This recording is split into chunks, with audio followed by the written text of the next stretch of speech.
Hello everyone, this is Sanjay Tyagi. Welcome to my channel Maths Topper. आज हम NCERT का first chapter real number exercise 1.1 question number 2 और 3 देखेंगे। तो question number 2, show that any positive odd integer is the form 6q plus 1, 6q plus 3, 6q plus 5 where q is some integer. मुझे prove करना है कि कोई एक ओड इंटीजर है, पॉजिटिव ओड इंटीजर है, और यदि 6 उसको डिवाइड करता है, क्योंकि ये b है, आपको यूक्लिड्स में b मालूम होगा कि a equal to b q plus r लिखते थे हम लोग, तो वहां से कंपेयर करते हैं कि b की वैल्यू 6 है। तो ये 6 वैल्यू आपका डिवाइजर है, और ये वैल्यू किसी भी ओड पॉजिटिव इंटीजर को यदि डिवाइड करती है तो वह इन 3 फॉर्म में आएगा। ये मुझे प्रूव करना है। अच्छा, मेरे पास 2 रास्ते हैं। या तो मैं क्वेश्चन को एक्सप्लेन कर दूं कि आपको मार्क्स लेने हैं, या सबसे अच्छा बेस्ट वे हमारा ये होगा कि हम इसको पूरा प्रैक्टिकल अप्रोच में देखते हैं। पहले इसकी प्रैक्टिकल अप्रोच क्या होगी, उसके बाद जब आप इसे थ्योरी में कन्वर्ट करके लिखेंगे, इसका सॉल्यूशन लिखेंगे, तो आप इस क्वेश्चन को एंजॉय करेंगे। तो सबसे पहले इसका प्रैक्टिकल देखते हैं कि इसकी प्रैक्टिकल सिचुएशन क्या हो सकती है। मैं आपको एक्सप्लेन करता हूं इसका प्रैक्टिकल। देखिए जरा, इसने कहा था अभी आपसे एनी पॉजिटिव ऑड इंटीजर। यदि मैं आपसे कहता हूं कि ओड इंटीजर, ओड इंटीजर आप 6 से बड़े लीजिए, क्योंकि 6 इसको डिवाइड करेगा जो भी आप ओड इंटीजर लेंगे। ऐसा नहीं है, हम उससे लेस भी ले सकते हैं, 1 2 3 4 भी हम ले सकते हैं, लेकिन हम 6 से ऊपर वाले लेते हैं ओड इंटीजर। 7 9 11 13 15 17 चेक करते हैं, एंड सो इन्फिनिटी। आप चले जाइए जहां तक जा सकते हो, केवल यही 3 फॉर्म आपको मिलेंगे जब आप इन नंबर को 6 से डिवाइड करोगे। और यही हमें प्रूव करना है कि any positive odd integer is the form of, केवल या तो इस फॉर्म या फिर इस फॉर्म का होगा। तो प्रैक्टिकल देखते हैं इसका। सपोज करिए कि मैं 6 से 7 को डिवाइड करता हूं, उसके बाद एक और लेते हैं 9, और फिर 11, और इससे नीचे भी हम बात कर लें तो वैल्यू 13 और 13, चलिए 13 15 और 17 जो आपने वैल्यू ली है। अब आप इसमें फॉर्म देखते हैं कि हमें 3 फॉर्म पे बात करी गई थी। वो 3 फॉर्म क्या इस बात को ट्रू कर रही है? पहली फॉर्म क्या थी आपके पास? 6q plus 1। मैं चलिए पहले लिख लेता हूं, 6q plus 1। ये किसी a की फॉर्म है, और ये सभी a हैं। ये a इज इक्वल टू एक आपके पास ओड इंटीजर है, ये सभी a की वैल्यू है, और a आ रहा है इधर 6q plus 1, 6q plus 3 और 6q plus 5। चेक करते हैं जी, डिवाइड करिए जरा मेरे साथ। 6 1 जा 6, सर रिमाइंडर कितना आया? 1। ओके, इसे देखते हैं। 6 1 जा 6, रिमाइंडर 3, 6 1 जा 6, रिमाइंडर 5। नेक्स्ट वाले पाइए, 2 जा 12, रिमाइंडर 1। देखिए 1 रिपीट होना शुरू हो गया। 2 जा 12, 3, 12 5। अब ऐसे यदि मैं 17 से आगे यहाँ 19 लिखता, 21 23, तो रिमाइंडर फिर 1 1 1 1 1 1 एंड सो ऐसे चलता चला जाऊंगा। तो फॉर्म क्या मिल रही है बार बार? यदि 6 किसी भी ओड नंबर को डिवाइड करता है तो केवल 3 फॉर्म आपको मिलती है। अब ये 3 फॉर्म मैंने नीचे क्यों लिखी, आप समझिए इसे कि मैंने इसलिए लिखी, ये जो a वैल्यू है 7, आप इसे लिखते हैं 6 इंटू 1 प्लस 1। इस फॉर्म को आप कैसे लिखेंगे? a की वैल्यू है ये, क्योंकि 13a है, आपने ऊपर लिया है a equal to 13 odd integer. तो वैल्यू कितनी आई आपके पास? 6 इंटू 2 प्लस 1। क्या आप ये बात देख पा रहे हैं कि ओड इंटीजर को यदि 6 डिवाइड करता है, क्योंकि 6 आपका डिवाइजर है, और 6 यदि इसको डिवाइड करता है, तो फॉर्म कौन सी मिल रही है आपको? चेक करिए जरा यहां से। 6q plus 1, इससे कौन सी फॉर्म मिली है आपको? 6q plus 1। तो सर क्वेश्चन ने क्या गलत कहा था? वो तो बिल्कुल सही है, ये प्रैक्टिकल है, और ये प्रैक्टिकल नेचर हम उसकी देख रहे हैं। अब फिर देखिए नेक्स्ट वाले में a 6 into 1 plus 3, next 6 into 2 plus 3। फिर मैच करते हैं अपनी फॉर्म, बिल्कुल 6q plus 3 है सर, क्योंकि ये कोसेंट होता है। कितने टाइम्स चला? चेक कर लीजिए सर, ये लीजिए। वैसे मुझे आगे बताने की जरूरत नहीं, आपको सिचुएशन क्लियर है। अब 6 इंटू 1 प्लस 5 और a equal to 6 into 1 plus 5 same बिल्कुल मैच कर रहा है। नेक्स्ट वाले में भी फॉर्म मैच कर रही है। सर ये प्रैक्टिकल इस क्वेश्चन का था कि कोई भी ओड इंटीजर यदि आप लेते हैं और उसका डिवाइजर 6 है और वो किसी भी ओड नंबर को यदि डिवाइड करता है तो वह आपको फॉर्म देगा। केवल 3 फॉर्म है आपके पास, 6q + 1, 6q + 3 एंड 6q + 5। लेकिन जब हम क्वेश्चन को स्टार्ट करेंगे तो हम वहां पॉजिटिव ओड इंटीजर स्टार्टिंग में नहीं लिखेंगे क्योंकि हमें रिमाइंडर ऑल पॉसिबल्स दिखाने होते हैं। तो मैं यहां लिखूंगा केवल a is any positive integers, केवल पॉजिटिव इंटीजर्स, मेरा एनी पॉजिटिव इंटीजर्स। और जब a इज पॉजिटिव इंटीजर लिखूंगा तो मैं a की वैल्यू क्या लेट कर लूंगा, जो मेरे पास वैल्यूज होंगी, जो मैं वैल्यू लेट करूंगा इसकी, तो मैं उसको कैसे लिखूंगा। मेरे पास वैल्यू मैं 7, 8, 9, 10, 11, अभी देखिए ओड इवन दोनों में लिखता जा रहा हूं। ये इवन नंबर है, ये इवन नंबर है आपका। लेकिन जब 7 किसी भी इवन नंबर को डिवाइड करेगा, 6 डिवाइड करेगा, 6 1 जा 6, आप देखिए जरा रिमाइंडर कितना है 2। तो इस फॉर्म को आप क्या बोलते हैं, आप इस फॉर्म को बोलते हैं 6 + 2। तो कुल मिलाकर के जब मैं पॉजिटिव इंटीजर इवन लूंगा तो उसकी फॉर्म इवन आएगी। इवन क्यों आ रही है, इसमें से 2 कॉमन कर लो, 2 कॉमन करोगे तो कितना मिलेगा आपको 3q + 1, और ये 2 से डिविजिबल है। और यदि ये वैल्यू 2 से डिविजिबल है तो इसका मतलब ये इवन है। ये कौन हुआ, इवन नंबर। यदि ये इवन है तो कुल मिलाकर के ए जो वैल्यू थी आपकी वह इवन नंबर है। अब इसको लिखते हैं अच्छे से, जो आपने इसका सॉल्यूशन पेपर में लिखना है, क्योंकि प्रेजेंटेशन क्वेश्चन की बेस्ट होनी चाहिए और कॉन्सेप्ट क्लियर होना चाहिए। देखिए सर क्वेश्चन नंबर 2 आप प्रैक्टिकल के बाद, show that any positive odd integer is the form of this and this and this. तो लेट करिए सर, लेट सॉल्यूशन में हम लेट कर लेते हैं। First let consider a be a positive integer and divisor मतलब b equal to 6 using Euclid's division lemma.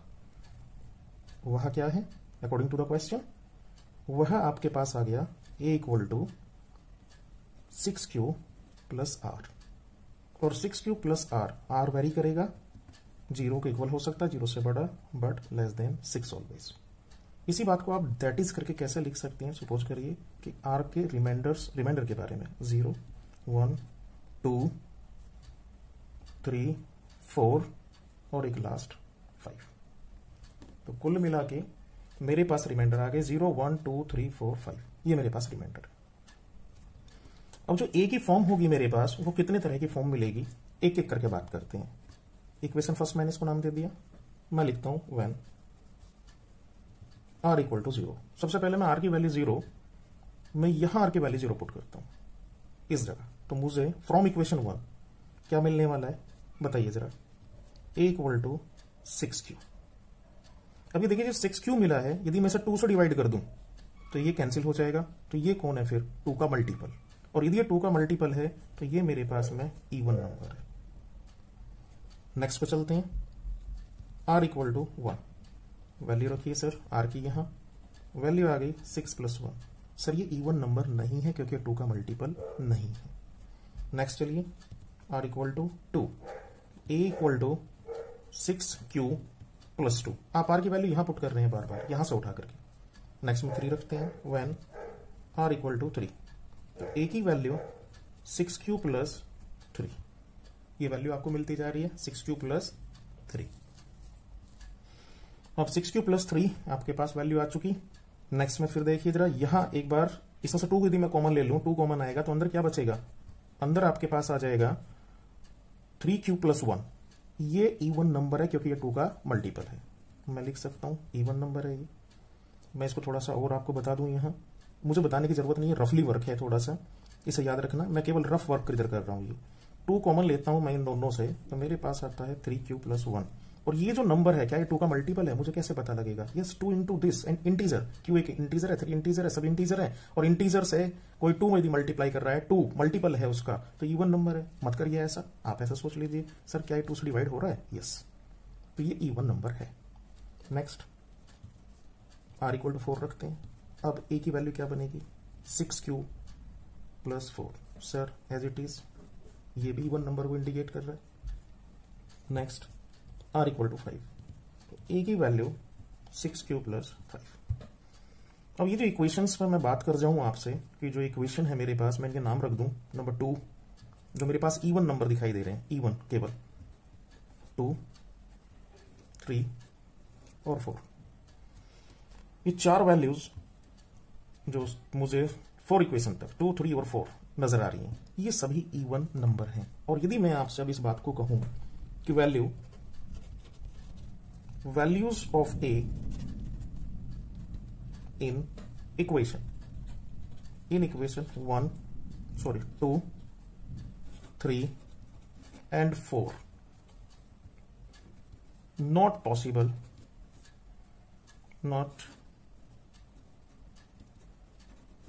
possible as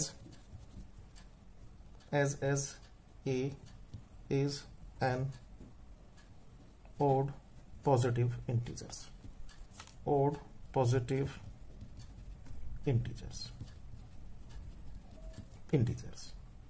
तो सर ये तो ऑड पॉजिटिव इंटीजर्स हो नहीं सकते, कौन? इक्वेशन 2, 3 और 4, क्योंकि मैंने बताया इवन नंबर्स हैं, तो फिर बचे कौन? जो मैंने फॉर्म पे इक्वेशन नहीं डाल ली है, उस पर मैंने नहीं लिखा है। तो अब आप सिंपली अपना आंसर लिख सकते हैं। देयरफॉर को यूज करते हुए आप अपना फाइनल आंसर लिखेंगे। Therefore any positive odd integer is of the form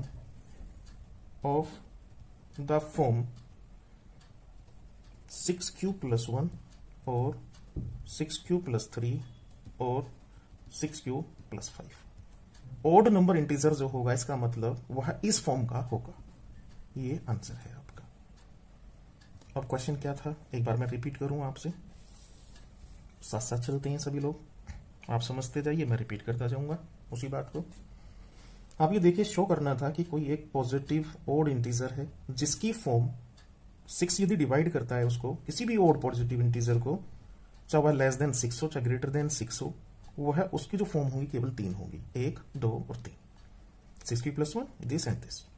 मैंने इसके लिए एक प्रैक्टिकल आपसे भी डिस्कस किया था, वो प्रैक्टिकल क्या था, वो ये था कि 6 7 को डिवाइड करेगा तो ये 1 रिमाइंडर बचेगा, फिर आगे 1 1 1 मिलेगा, यहाँ आपको 3 मिल गया, यहाँ आपको 4, और ये अभी हमने कॉन्सेप्ट क्लियर किया था, अभी थोड़ी सी देर पहले कॉन्सेप्ट हमारा क्लियर हुआ था कि ये फॉर्म मिलती है हमको, तो वो 3 ही फॉर्म हमको यहाँ मिली थी, राइट। उसको हमने एग्जाम में कैसे लिखते हैं उस पॉइंट पे इस तरीके से लिखा कि एक पॉजिटिव इंटीजर है ए, वो इवन ओड है, ये मैंने अभी डिसाइड नहीं करा यहाँ कि वो इवन है या ओड है। बहुत से लोग इसको बुक में भी लिखते हैं, आंसर में भी लिखते हैं, पहले ही ओड लिख देते हैं, तो ओड के हिसाब से तो रिमाइंडर आप इतने सारे लिखेंगे ही नहीं, फिर तो रिमाइंडर ही आप लिख देंगे, केवल आपका 1 आएगा, 3 आएगा और 5 आएगा, तो रोंग है अपने तरीके से। b इक्वल टू 6 ये डिवाइजर है, यूक्लिड डिवीजन लेमा आपने यूज किया। r की वैल्यू आपके पास पॉसिबल कितनी होनी चाहिए, 0 से लेकर 5 तक, मैंने बताया यहाँ इधर है। मैं एक की कार के रिमाइंडर को मैंने उठाया और इक्वेशन में सब्स्टिट्यूट किया, वैल्यू रखी 0 तो 6q, 1 रखता हूं तो 6q प्लस 1, लेकिन मैंने सबसे ज्यादा अपने पॉइंट को ओड और इवन में ऊपर ही डिसाइड कर लिया। मैंने कहा ये 2 का मल्टीपल है इवन, ये 2 का मल्टीपल है इवन, जब मैंने 4 रखा तो वो भी इवन है, इवन आया, राइट। अब जो बच गए वो ओड है क्योंकि 2 के मल्टीपल नहीं। यहां हमने अपने आंसर में अपनी कुछ बातें बहुत अच्छे से क्लियर कर दी। वहां हमारी बातें क्या थी, नंबर 1 ये थी कि जो वैल्यू ऑफ ए है, ये जितनी भी वैल्यूज ऑफ ए हैं ये सभी केवल इक्वेशन 2, 3 और 4, केवल 2, 3, 4 को आप कंसंट्रेट करिए। यह इज नॉट नहीं है, क्या नहीं है, as a is an odd positive integer. ये जो फॉर्म आई है ए की, जो वैल्यू ऑफ ए है, और ये जो फॉर्म है 6q प्लस 2, 6q प्लस 4, यह पॉसिबल नहीं है कि आप उसे ये कहो कि ये ऑड इंटीजर है, पॉजिटिव ऑड इंटीजर है। तो देयरफॉर फिर कौन है, positive odd integer is the form of, ये क्लियर हो गया आंसर से, वह 6u + 1, 6u + 3, 6u + 5 है, क्योंकि आपने ये ऊपर देखा है अभी। समझ में आया होगा। अब चलिए नेक्स्ट क्वेश्चन लेते हैं, क्वेश्चन नंबर 3। क्वेश्चन नंबर 3 पर बात करते हैं कि हमारा 3 क्वेश्चन किस तरीके से सॉल्व होगा। क्वेश्चन नंबर 3 ये आपके सामने है इस समय। क्वेश्चन नंबर 3 आपकी स्क्रीन पे है, आप देखिएगा। Question number 3, any army contingent of 616 members is to march behind any army band of 32 members in parade. Two groups are the march in the same number of columns. What is the maximum number of column which they can march? वो कैसे मार्च करेंगे? अब उसने कहा कि column दोनों का same है। आप एग्जांपल लीजिए कि बैंड कहां चल रहा है। मैं इसको भी एक प्रैक्टिकल अप्रोच में लूंगा। पहले ये प्रैक्टिकल अप्रोच मैंने आपको समझाने की कोशिश की। अच्छा, मैं डायरेक्ट ऐसा नहीं करता, मैं जैसे बुक्स में देखते हैं, आप पढ़ते हैं, स्कूल में भी कराते हैं, सीधा क्वेश्चन क्या 32 एक वैल्यू है, ये ग्रेटर वैल्यू है 32, इसको डिवाइड करेगा और डिवाइड करने के बाद जो डिवाइजर आएगा रिमाइंडर 0 देगा, वो उसका एचसीएफ हो जाएगा। क्योंकि मैक्सिमम के लिए जो वर्ड मैक्सिमम आता है तो वहां हम एचसीएफ के ही बारे में बात कर रहे होते हैं। लेकिन यहां पहले इसके कॉन्सेप्ट को समझते हैं कि इसके साथ कैसे हम लोग डील करेंगे और कैसे इस कॉन्सेप्ट को अपने माइंड में सेट करेंगे, क्योंकि पहला कॉन्सेप्ट का आना जरूरी है। इसने कॉलम वर्ड यूज किया है, कॉलम। सर मैं भी कॉलम को कुछ वर्टिकल बना रहा हूं जिससे कि आप अच्छे से समझ पाए। ये सपोज करिए कि मैंने कॉलम बनाई, राइट। अब इसके अंदर जो आर्मी बैंड है, ये आर्मी बैंड है पूरा आपका आर्मी बैंड, और इसमें टोटल मिला के 32 मेंबर्स हैं। अच्छा, ये आगे आगे चल रहा है और ये जो आपके पास आर्मी मेंबर्स हैं, जो ये आर्मी मेंबर्स हैं आपके आर्मी मेंबर्स, ये आर्मी मेंबर्स इस बैंड के पीछे हैं और ये आपके पास है 660। उसका कहने का मीनिंग है कि दो ग्रुप हैं, are to march in the same number of column. उनके जो कॉलम है वह सेम है, सेम कॉलम है। तो मैं लेट कर सकता हूं क्या? सपोज करो मैंने इसके यहां से यहां तक के कॉलम एन लेट कर लिए और इसके भी यहां से यहां तक के मैंने एन कॉलम लेट कर लिए। तो एन क्या है मेरे पास? वह कॉलम है। मैं इसको बता सकता हूं आपको कि मैं आपसे सिर्फ कॉलम की बात कर रहा हूं। अभी ये कॉलम है, ये भी एन कॉलम है। अच्छा, एक कॉलम में आर्मी बैंड वाले मेंबर कितने हैं? एक में, सिर्फ मैं एक कॉलम की बात कर रहा हूं कि एक कॉलम में आर्मी बैंड के जो मेंबर हैं वह कितने हैं मुझे नहीं पता, सॉरी, क्योंकि क्वेश्चन दिया ही नहीं, मुझे पता ही नहीं है। मैंने लेट कर लिए कि वह एक्स है, एक्स। तो ऐसे ही फिर जो मेंबर पीछे चल रहे थे उनके वो भी कुछ होंगे, मैंने वो वाई ले लिए। अब आप इमेजिन करिए कि आपकी क्लास में जिस तरीके से bench row wise column wise होती है और एक बेंच पे कितने बच्चे बैठते हैं, तो आप एक रो में जितने बच्चे बैठे हैं उतनी ही रो काउंट करके उसमें मल्टीप्लाई कर देते हैं, तो टोटल क्लास का स्ट्रेंथ निकल आती है। क्या हम नहीं कर सकते? बिल्कुल कर सकते हैं। ये 32 जो था ये कैसे मिलेगा मुझे? एक कॉलम में इतने मेंबर हैं, कितने? एक्स, और कॉलम कितने हैं? एन। तो वैल्यू मेरे पास क्या आ गई? 32 टोटल किसकी मल्टीप्लाई हो गए? एन इंटू एक्स की।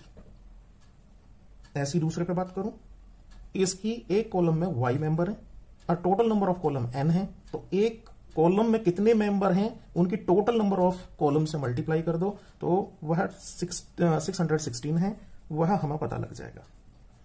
वो भी कॉलम एक्स और ये वाई है। इसलिए हम इसमें एचसीएफ फाइंड आउट करते हैं, क्योंकि आप ये देखिए इसमें कॉमन जो वैल्यू आ रही है वह कौन है? वो एन है, और एन को ही हम कहते हैं एचसीएफ, जो हमें बताना था। ये प्रैक्टिकल है इसका एचसीएफ, जो हमें एन की वैल्यू निकालनी है, और यही हमें बताएगी कि what is the maximum number of column in which they can march. वो कितने कॉलम थे, जो मैक्सिमम कॉलम थे वो कितने थे, राइट। तो इसको हम आगे अब कंटिन्यू करते हैं और कंटिन्यू करेंगे हम जैसा हम एग्जाम में सॉल्व करते हैं। बाकी आप उसमें लेट करके कुछ चीजें लिखना चाहें अपने हिसाब से वो जरूर लिखिएगा। मैं क्वेश्चन सॉल्व करता हूं। मेरी बात समझ में आई होगी। सॉल्यूशन प्रैक्टिकल खत्म हमारा, और सॉल्यूशन पर फोकस। 2 नंबर आपको गिवन है, तो बता दीजिए sir. 2 numbers are given।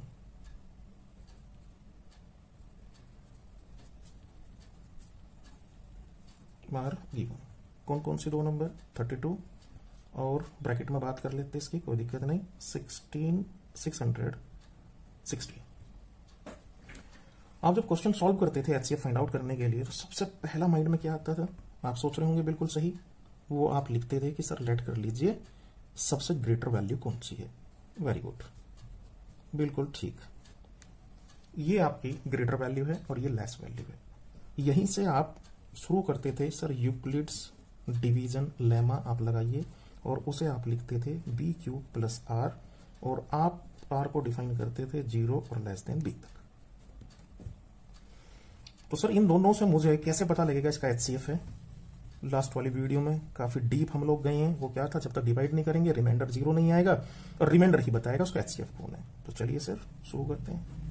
32 divisor 616 dividend. Sir बताइए इस क्वेश्चन को अब कैसे सॉल्व किया जाए, ये कितने टाइम्स चलेगा। 32 को मैं कितने टाइम्स चलाऊं, क्या मैं मैजिक करूं कि इतने टाइम्स एक साथ चला के कहानी खत्म कर दूं, पॉसिबल ही नहीं हो रही। 2 डिजिट पे आओ जरा, कितना आएगा 1 जा। यदि मैंने 1 जा चलाया तो मेरे पास 32, और 32 यदि मैं यहां लिखता हूं तो 1 कैरी करो, 11 में से 2 गया तो 9 बचेगा, और यहां 5 बचा, 5 में से 3 जाता है तो वैल्यू 2 आएगी। फिर आप कैरी कर लो 6 को। अब कितने टाइम्स चल सकता है, नियर बाई इसके वैल्यू पहुंच जाए 9।